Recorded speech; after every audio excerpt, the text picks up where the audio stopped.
me. I'm very happy to be in Istanbul. As you can see, this was something that was posted on the DevConnect Twitter account, so with the cat and so on. Yeah, so my talk is about building a decentralized social network with set reconciliation, essentially. So that's kind of a lot. But I'm the founder of Kiwi News, and basically what we are doing is like a decentralized Reddit or decentralized hacker news, basically. And I gave this talk already before at Protocolberg in Berlin, and so it's a bit of a different motivation, but in general it's the same talk. So first of all, I think many people when we're talking about storage and so on in the blockchain space, then a simplified version of dealing with storage in social networks is just saying like the NFT is the tweet, the NFT is the post, and that's how we're like dealing with storing these posts on social networks. And so I think, like, as far as I know, like Lens started out with that basically. And I want to motivate why that may not be that good of an idea, and why we also might need to store this information off-chain, essentially. And so here you can see this is like from 2 years ago, I think, basically the block height on the horizontal axis and the estimated gas cost on the vertical axis.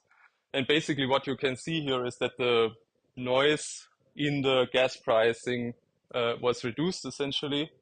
And so it means that there were like, you just got a better price in terms of the storage that it cost you when you stored information on the network.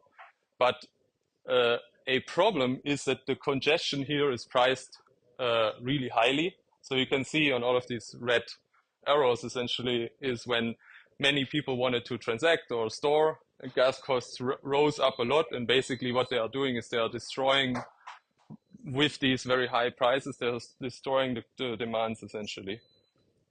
And this is an issue, and we know that also from like more daily examples, right? Like, for example, when we're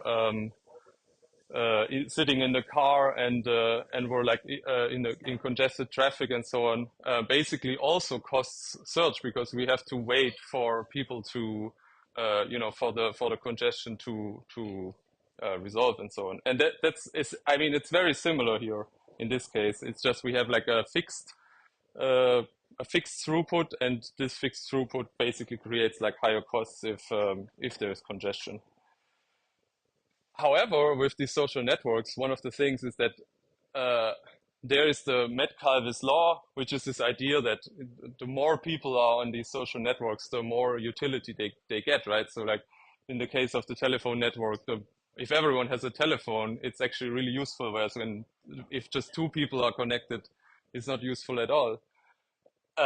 And so intuitively, it actually makes no sense to destroy the demand that the network is generating when you have a high amount of engagement.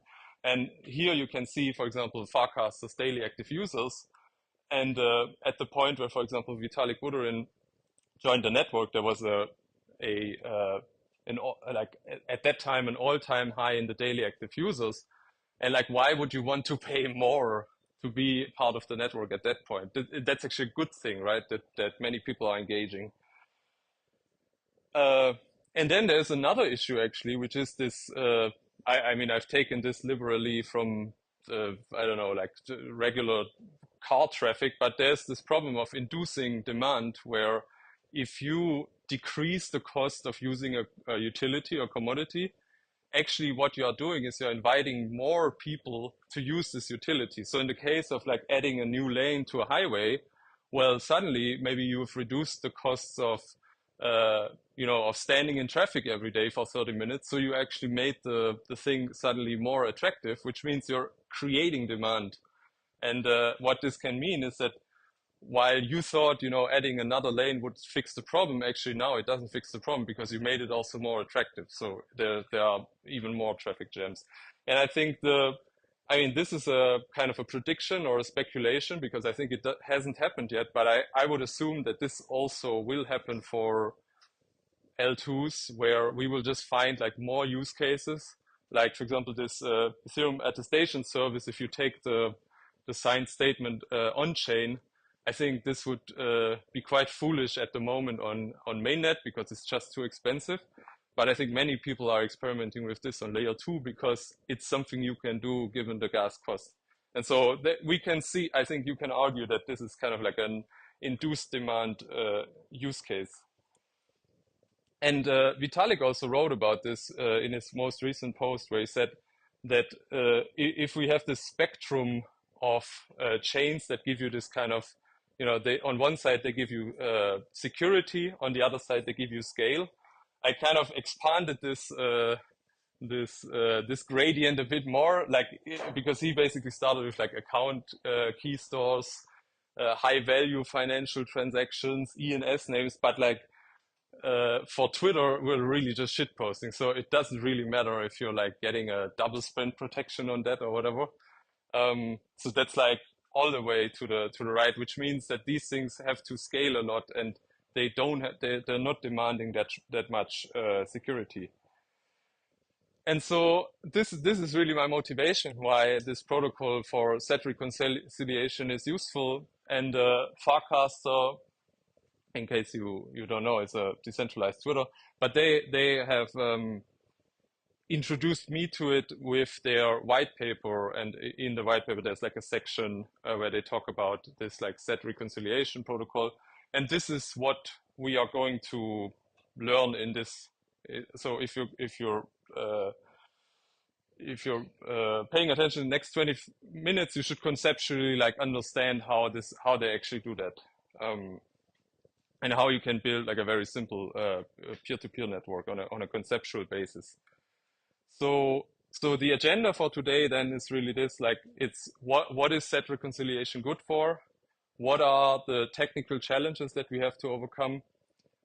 How does it work? And I will run through like two examples, one with bitmaps, a very like simple example, and then with Merkle trees. And then we will evaluate this very briefly. And yeah, so if you like, some people might say like set reconciliation. Wait a minute, like why do we even need that? Like we have already working social media platforms, right? Like we have Mastodon that works. Like why do we need anything else? And well, the reason is that Mastodon has like a very specific kind of way of moderating the peers in the network. And so here you can see this is from Lefteris, someone in the Ethereum community, where I think he got into one of these Mastodon nodes, and then basically his account got suspended with the reason that they don't like capitalists on that node there, but that they would change their opinion for a bunch of Moneros and not making it public essentially. But that's like weird, right? That's not really the values I think that we embody. That like one person can just ban someone if they like to. And so I think to understand why this is happening, we have to like structurally look at these different networks and how they create their infrastructure. So like on the left, we essentially have Twitter, which if you think about the user groups, then maybe we have like a Kiwi, a Cherry user group, an Orange user group. And on Twitter, they all live, in this one circle essentially. And Elon is watching over everything and making sure that they all, I don't know, get along or whatever. And then on Mastodon, there is this, basically everyone can spin up their own node. And the node operator has certain administrative privileges, essentially. And so they can, for example, also make peering permission. So in this case, for example, we have the broccoli node isn't, for example, isn't connected to the Kiwi node. And that might be on purpose, actually, right? And then, for example, the broccoli node might have a different rule set. So it might say that fruits are not allowed in that instance or whatever. And there you can see why there can be these kind of arbitrary rules that are enforced by the network operators. And then on the most right side, basically, we have, I think, something more conceptually close to Farcaster and Kiwi news, where essentially each one of the peers in the network holds all of the data from all of the peers. And this is very similar to, for example, also how Ethereum works, where we all, when we are starting to run nodes, we all hold all of the same data. And what this allows is it bootstraps this like credible neutrality of the actual network. And so yeah, that's basically the summary. Is that the network maintains all data, and then that creates a peer-to-peer power structure where everyone is equal in the network, and there is no permission. There's no permission to peer with other nodes, and this creates this this credible neutrality. So this is really what set reconciliation is good for. And now I would like to dive more into the technical challenge of it, basically. So for this part of the presentation, if you want to follow along later in detail, you can go to this website. It's attestate.com/kiwistan/main. And there I've gone through, you know, how do you sync a Merkle tree and like the more mathematical kind of details. So you can also go through that by yourself later. And so, yeah, technical challenge. So you have to think of it like this: like input and output on networks is a very fragile kind of component, and so like many errors happen in that space. And in this setup here, we basically have these different circles, and they represent network nodes. And we also have this legend of the different states. So I've chosen Pokemon. So we have like Charmander. Formerly, this, by the way, the middle one was wrong. I finally fixed it. Shout out to Horse Facts also for that. But anyways, I think the key concept here is really that that you can only evolve from Charmander into Charmeleon into Charizard, right? You cannot skip from Charmander into Charizard. And that's often a problem also when we're talking about like state transitions in networks, right? Like we cannot go from state zeros to state 2 if we're actually missing state 1, right? That's kind of the idea that I wanna make clear here. But in this case, on the right side, basically, we have these different nodes and they're communicating over the network. And we have one of the nodes which is offline, but they're all initially in this like Charmander state. And then basically what happens is that this peer A evolves and sends out this blue envelope to all of the other peers to basically give this instruction of evolving as well. And then what we can see is that essentially all of them end up getting the message, and they all end up evolving, except for the peer B, because peer B is actually offline, so it doesn't receive the message of evolving. And what we can then see in step 3 is that when peer A evolves again to the state 2 or Charizard, essentially, the whole process basically repeats itself. These new types of messages, this time pink, are being sent. And here we can also see that peer B is actually online again. So it also receives this new pink message, right? However, while all of them end up being able to evolve, because they have been in the Charmeleon state, so they can transition into the Charizard state, right? Peer B cannot, because it's still stuck in the Charmander state, so it cannot evolve, and so it's sad. And no, but this is really I think this is a core problem in networking, because basically you have these nodes that are offline, and they need to be able to catch up with the rest of the network, right? And you cannot guarantee continuous uptime for these nodes. And so this example is kind of an example. So yeah, exactly. Network connections are prone to errors. Offline peers must catch up to participate. And then the catch-up algorithm is essentially this set reconciliation algorithm that we're talking about. And that's the technical challenge, essentially. So So basically, then the question is like, how does that reconciliation works? And I'm going to make two examples. The first example is with bitmaps, which is not very realistic, but I think it will help you to understand how it works. And then we'll go into Merkle trees after that. So first of all, we need another setup here, where basically in step one, we have these different messages. So we're just going to have a finite set of messages, A, B, C, D, E, and F. Then we have a hash function, and then basically we map the messages to the identities. So basically A would always equate 0 in the hash function, B 1, C 2, and so on. And then we have two nodes that are connected over a network, and they can store these messages, but they also, in a bitmap, basically, they store the identity so that they can very quickly look into the bitmap and they can say, 0 means I have A stored, or 3 means I have D stored, or 4 means I have E stored, and so on, right? Just faster access, I guess. And then now we're really going to walk through like set reconciliation in very simple terms. So peer A essentially just sends their bitmap to peer B. And what peer B is doing is it basically goes through all of the messages that it has. It only has E and F. And it checks for which ones are not present on peer A. So in the second step, essentially, you can see that peer B then sends those messages that were not present in the bitmap of peer A to peer A. And so what peer A is doing is it just stores these messages in step 3, right?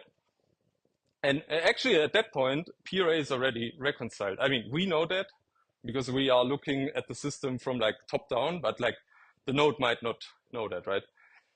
And then basically the process repeats, where essentially now peer B sends its bitmap with only the two last bits marked as existent, and peer A actually goes through all of these entries. Basically, I mean, it would like basically look at the 0 identity, would see that it has it. But it would also know that peer B doesn't have it, right? It goes through the 1 identity, sees that B, and so on. And then what this means is that peer A knows that A, B, C, and D are missing from peer B, basically. And that's why it's sending it over. And yeah, it's actually as simple as that. Like now the nodes are reconciled, and basically what would happen now is that this process would frequently repeat, but I mean, since they are reconciled, they would just find that the two bitmaps are equal, essentially, so they wouldn't have to exchange messages. However, it's not that easy because bitmaps don't work in a practical case. Like, first of all, there can be an infinite amount of messages that you can define by just like writing tweets or whatever. So our hash function would have to be probably like kcac256. And then if you think about kcac256 in bits, that's way too big to send over a network.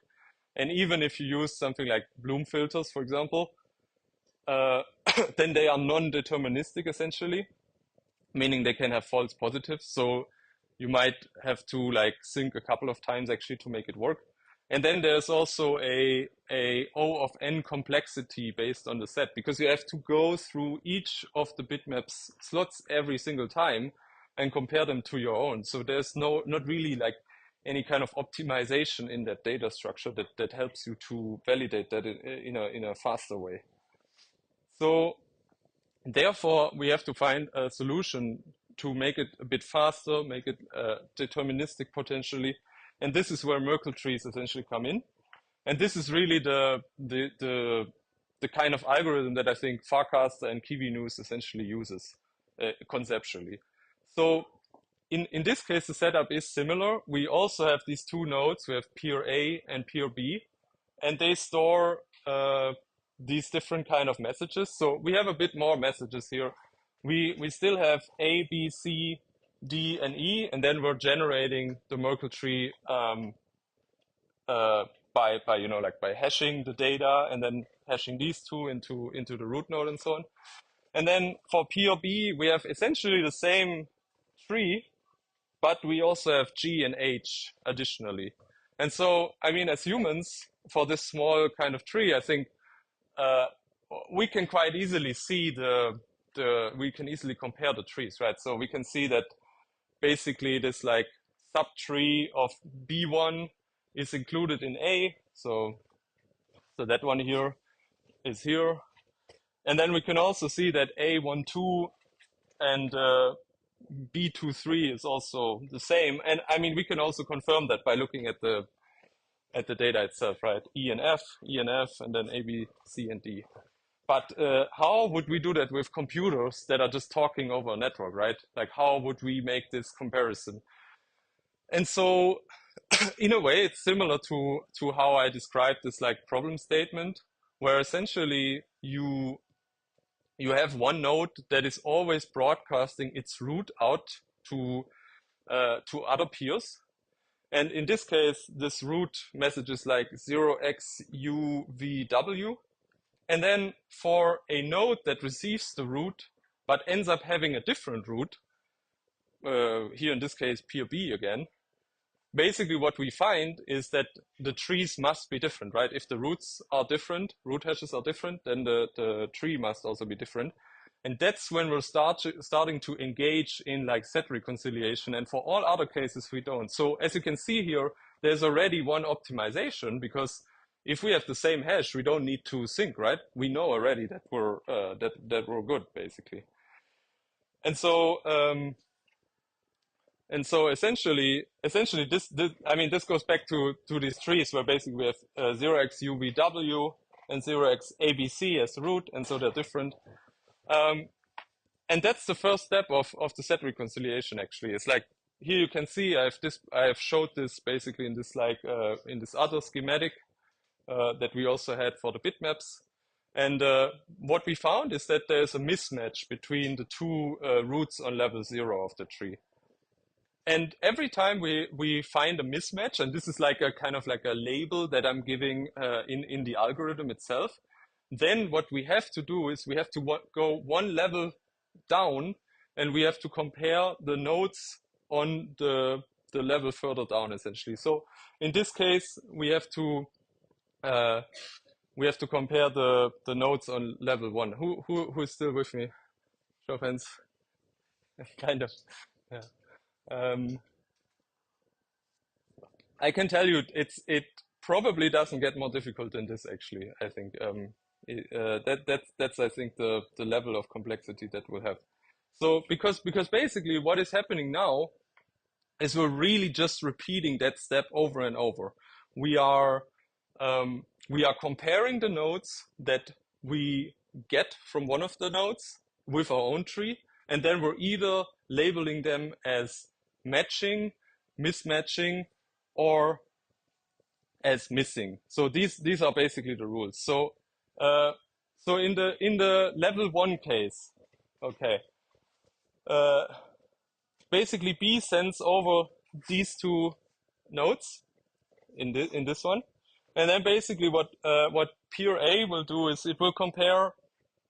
First of all, it will look for this hash, because if we find the hash, right, it's pretty sure that we can also find, we can mark the whole thing as matching. So in fact, actually, we find the hash, right? 0xDEF. We can find the same hash on the A tree. I think I can also, I mean, I probably also showed this here, right? So basically this DEF, we were able to resolve it here. So that's done, it's matched. And then for the B12 node, we're also going to look it up by its hash first in the database, and it's 0xGHI. We cannot find it. And in the case that we don't find it, what we're actually doing is we're also looking in its position, because it might be that the hash is not representative, but it might be that there's like a mismatch in the tree itself. And that's what is happening actually. There is basically this A12, but it's essentially a mismatch. And so I think at this point, it's important to introduce these kind of rules of the algorithm. because essentially if we find a node on the other peer and we can match it by hash, then we are sure that it's a match and it's basically the same underlying data on both nodes. If that doesn't work, we're going to look it up by path. And if we find a node at that path, well, I mean, we already know it's not the hash, right? Otherwise we would have found it. Then we label it a mismatch. If we cannot find it by either hash or path, so there's no node, we label it missing. And actually, if it happens to be missing, and it's also a leaf node in the tree, then we should insert it. And I will show you how that will work out. But maybe first of all, since we had this match here between 0xDEF and 0xDEF here, basically what this means for the tree, going back to this idea of the optimization, is that we can already label the entire B tree as for B11 as matching, right? Because if we know that the hash here matches that on the other peer, then this node, this node, this node, this node, this node, and this node, they're also matching. So the only thing that we end up having to do is actually traverse into this part of the tree now. And that's kind of like where this algorithm is a bit more like optimized, especially when you're sending messages over a network. And so that's precisely what we're doing here. We're now traversing into the level 2, and we're looking at B23 and B24, and we're also, so that's the same thing. So basically, what we're ending up finding is that for 0x OPQ, we can find the same matching node, but on a different path. So this is A12 and this is B23. And then for B24, we're actually not finding the same hash, and in its place, we're also finding a leaf node. And so, but going back to this like 0x OPQ, essentially, I mean, this is also interesting, because basically, even though the structure of the tree was a different one, right? The subtrees are ending up being matched. So here, this 0x OPQ is found here on the level 1, and here it's actually found on level 2. So, but this means we can also label these parts of the tree also as finished to sync, which means we actually only have to care about this part of the tree now, which means basically this is done, so now we only have to look at this. And I mean, as you see, we are coming almost to the end of the synchronization algorithm, because basically now peer B is sending over G and H, so these are leaf nodes. And if we remind ourselves about the algorithm, we're looking them up by hash, we cannot find them. We're looking them up by path, we cannot find them, which basically means we think they are missing. And there are also leaf nodes, which means we should insert them into our own tree. And this is precisely what is happening here. Basically, we are sending over the G and H leaf nodes. We are finding that they are missing, that they're leaf nodes, and we are inserting them into our own tree. And what is happening now is that the A tree essentially is updated with these new insertions. And through that, the root hash will update, and the root hash will update to the root hash of peer B, basically. So we end up having synced these two trees, and that's it. That's basically the set reconciliation algorithm in like one round, like, you know, going through like in very, very fine-grained detail, I think. And yeah, so basically now the question is like, what have we gained from this, right? If we remember back to our original problem statement, we had this problem with the, not being able to miss states and having to basically catch up on, allowing nodes to be able to catch up on network states. And we also know that network connections are prone to errors. And Then we have looked into like these different solutions. So we've looked into like bitmaps. I think I briefly discussed live or like full of messages. Yeah, so Mac and I, we are working at Kiwi News. So Kiwi News is like a decentralized hacker news. It's in a way like conceptually similar to Farcaster in that I worked with people from Farcaster also to build the same architecture and so on. And yeah, we are mostly like curating like crypto related content. And yeah, basically our node software is built on the concept that I just described. And yeah, that's it. Thanks for listening. Any questions?